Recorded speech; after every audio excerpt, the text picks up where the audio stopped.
We're still not done. The next person is another longtime activist, a longtime supporter of the community, part of the community, my friend Volta.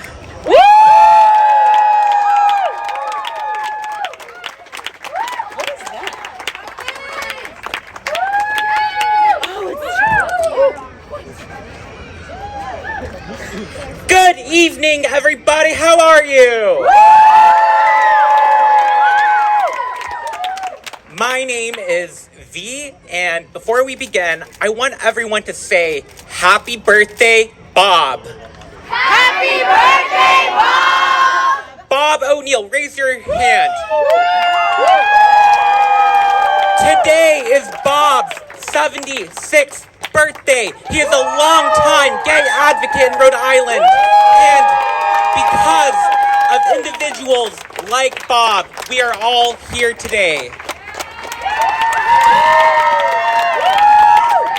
There are countless individuals, however, who are not here today because they could not be here. We will have opponents say that their free speech was being suppressed. They're inside the building right now, aren't they? No free speech was being suppressed. However, it is a bit ironic that we do congregate on the week of National Banned Books Week. And when we think about libraries, when we think about what purpose libraries have served, it is important that we cannot separate this from the history of trans identities in the world. And what do I mean by that?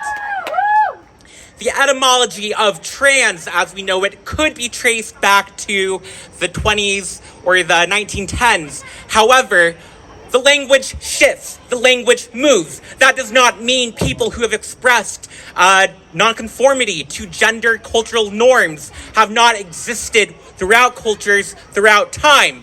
However, our existence does threaten people, which is why when in 1933, Magnus Hirschfeld was a gay, socialist, Jewish man.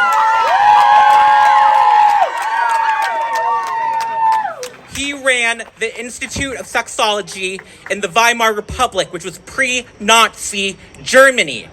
What happened and why do we not know about this history?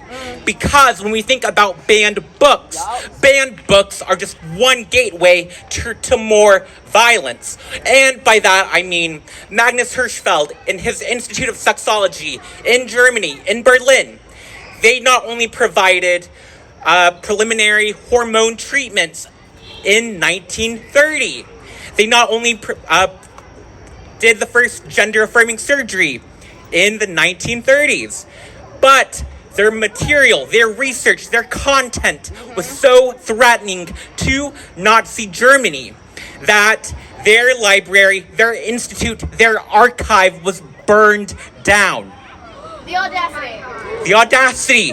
And when we think about what history is not being taught, we have to think about why do we not know this? Because it isn't as if the U.S. had any investment in this, unless they did.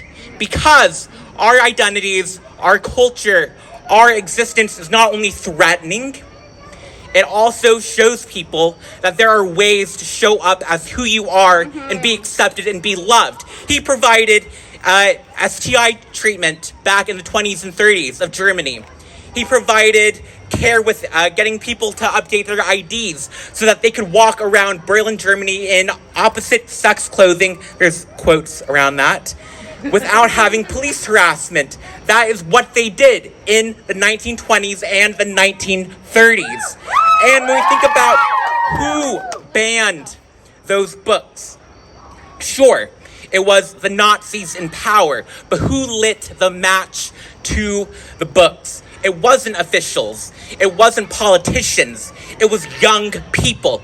It was young supporters of the Nazi Party. It was not people in power. It was everyday people. It was people who are probably in many of our age groups.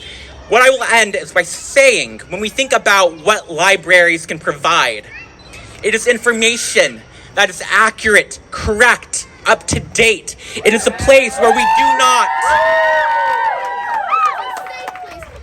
It is a place where we not only congregate to learn accurate information, it is also a way for our community to connect and be together. Look around who is around you right now. There are so many of us, and there are so many people who are of all ages. And I will say, they will say that trans youth don't exist. Well, I'm not a trans youth, but I was. And the reason why I'm here right now is because of gender-affirming medical care. This does not mean every kid who expresses any level of gender nonconformity will go down the path that I made for myself. However, I, knowing who I was as a teenager, did not tell anyone. I did not tell my family. I did not tell my teachers. However, when I was outed at 19 years old, I was no longer allowed to talk to my family. I'm so sorry. Yeah. Thank you. But it's also okay because I do have a dad who loves me. I have an older sister who loves me. And for all the family who did not want me when I came out, not of my own choice, but when I was outed, I also know that I made so much more family after that. And because of that,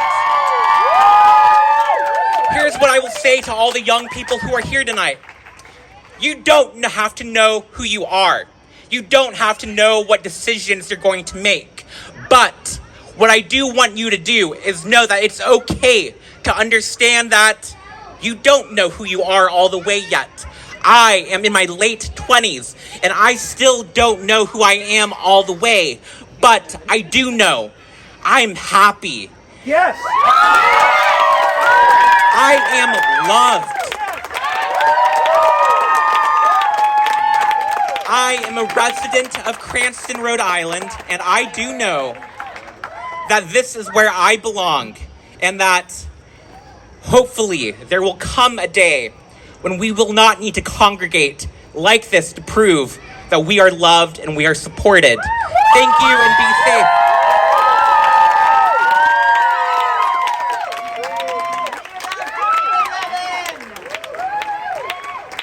Thank you, Walter. Thank you so much.